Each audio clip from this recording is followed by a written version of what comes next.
సంబంధించి అప్పుడు యూపీఏ ప్రభుత్వం ఈ పన్ను విధానాన్ని సరళీకృతం చేయాలి,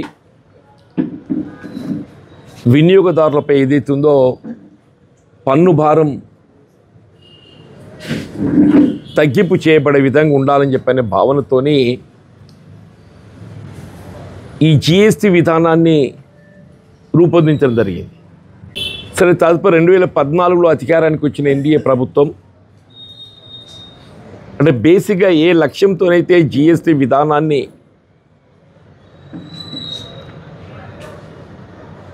అమలు చేయాలని చెప్పని తలంపు చేయడం జరిగిందో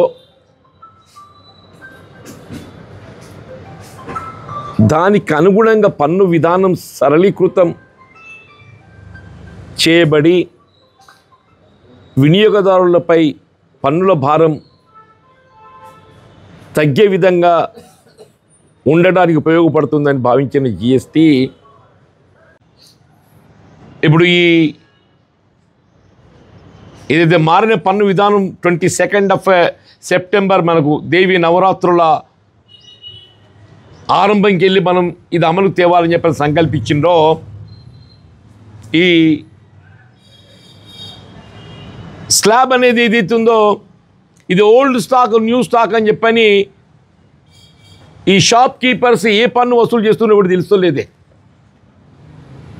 షాప్ కీపర్స్ ఏదైతుందో వాళ్ళు సెల్లింగ్ ది గూడ్సే old stock new stock. Old stock అనే వరకు మనకి ఏమర్థం అవుతుంది?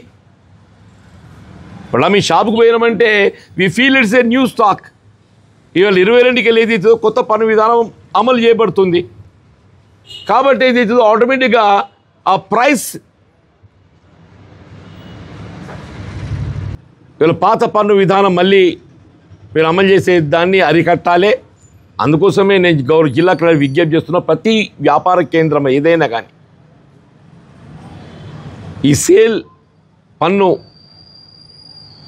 ఏ స్లాబ్లో వస్తుంది, గతంలో ఏ ప్రైస్ ఉండే,